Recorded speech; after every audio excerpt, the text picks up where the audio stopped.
Bueno, y continuamos con la segunda parte del screening cardiológico fetal y las prestaciones obligatorias del Sistema Integrado de Salud con el doctor Manuel Melnik.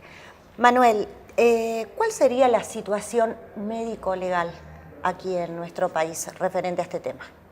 Bueno, si nosotros decimos que el screening cardiológico fetal ya forma parte de la ecoestructural, el obstetra y el imagenólogo que hace ecografía estructural queda totalmente desprotegido. Eso es indudable. Por eso nosotros apoyamos la creación del proyecto de ley. Y creemos que el proyecto de ley es la mejor forma de lograr generar esto. Es indudable eso. ¿La ecografía estructural es difícil de realizar? Bueno, la ecografía estructural es muy difícil. Es una pregunta más para los tetras que para el cardiólogo, pero dado mi formación en ultrasonografía fetal, te puedo contestar que sí, que es muy difícil.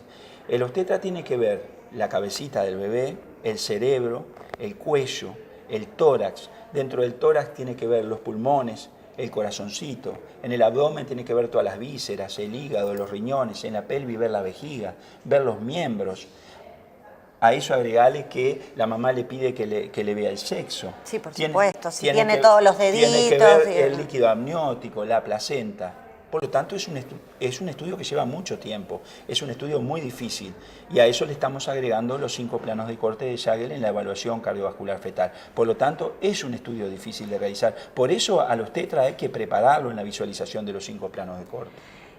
Usted me va a disculpar, pero yo voy a seguir puntualizando el informe presentado en el JUNASA, que dice en el punto 2 textualmente que el ecocardiograma fetal no corresponde incluir de rutina en el control del embarazo. No conocemos países que lo hayan incluido en el marco de la ley. ¿Qué opina usted ante este párrafo?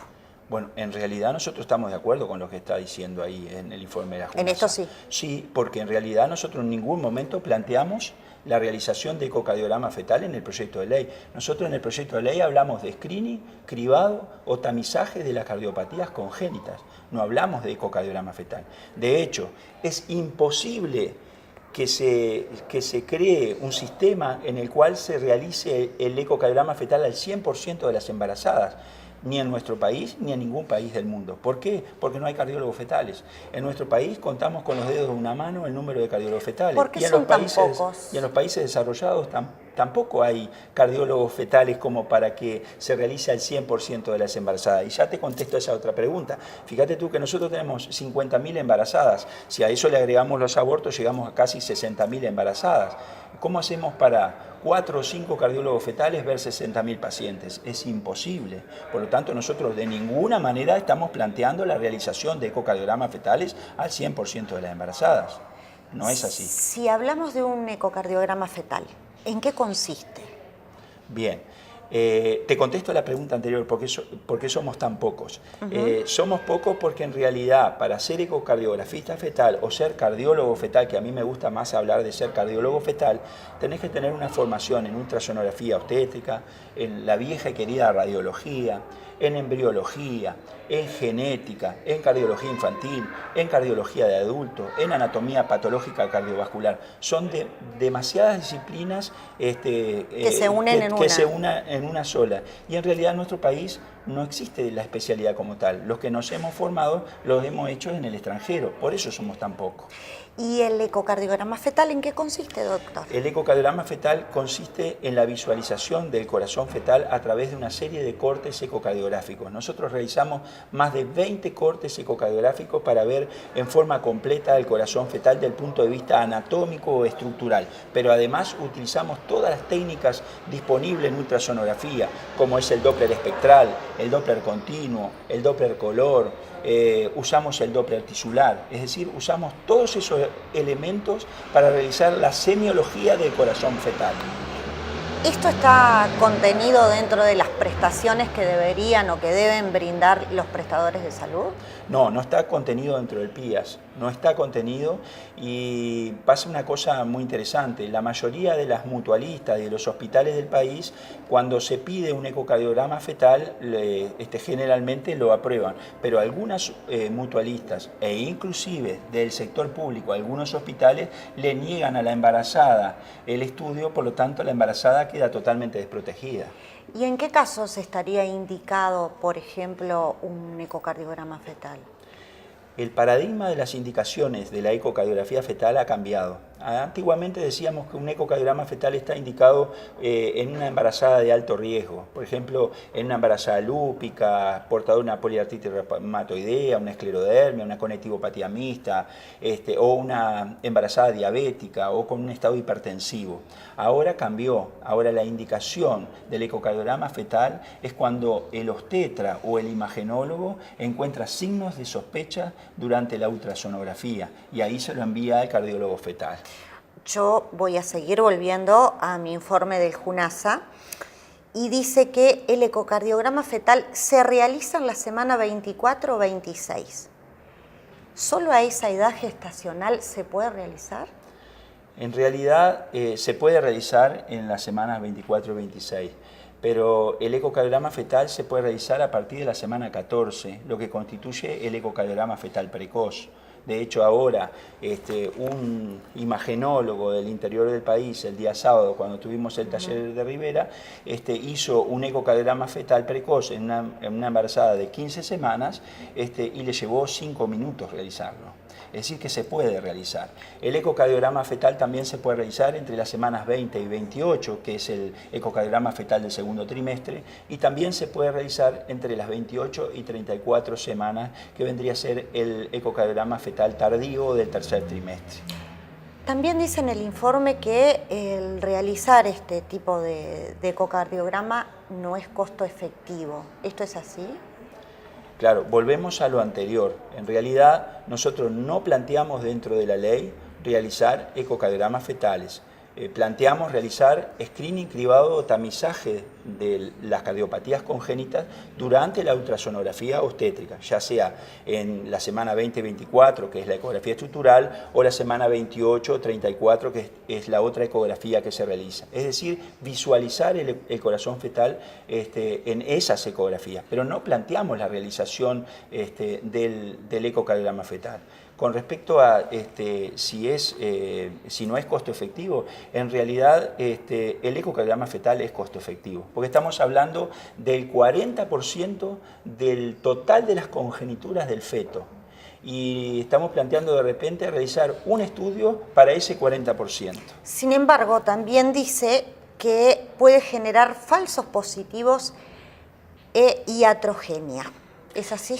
Bien, con respecto a los falsos positivos, el ecocardiograma fetal como tal, realizado por un ecocardiografista fetal experimentado, difícilmente genere falsos positivos. Y con respecto a generar iatrogenia, el ecocardiograma fetal no solamente te sirve para realizar prevención primaria, también secundaria, terciaria y cuaternaria. La prevención cuaternaria es un nuevo concepto en la medicina que también se aplica al feto. ¿Y en qué consiste? Evitar la iatrogenia generada por nosotros los médicos. Eso es prevención cuaternaria y para eso sirve el ecocardiograma fetal. Aclaremos entonces, doctor, ¿qué es un médico fetal o la medicina fetal? Bien, así como el geriatra es médico del adulto mayor, o como el internista es el médico de un paciente adulto, o como el pediatra es el médico de un recién nacido o de un niño, el ultrasonografista fetal, ya sea obstetra o imagenólogo, es el médico fetal de ese fetito.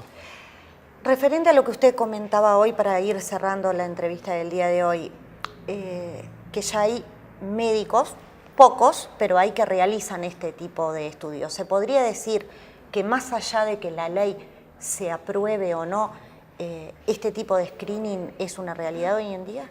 Sí, el screening cardiológico fetal indudablemente que va a salir, porque tenemos dos caminos para que salga.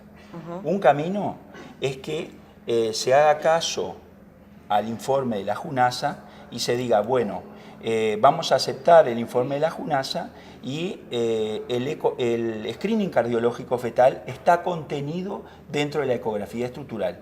Ahí salió el screening. Y la segunda posibilidad es que se vote la ley, que se diga no, el informe de la JUNASA no corre y vamos a votar la ley. También el screening cardiológico saldría.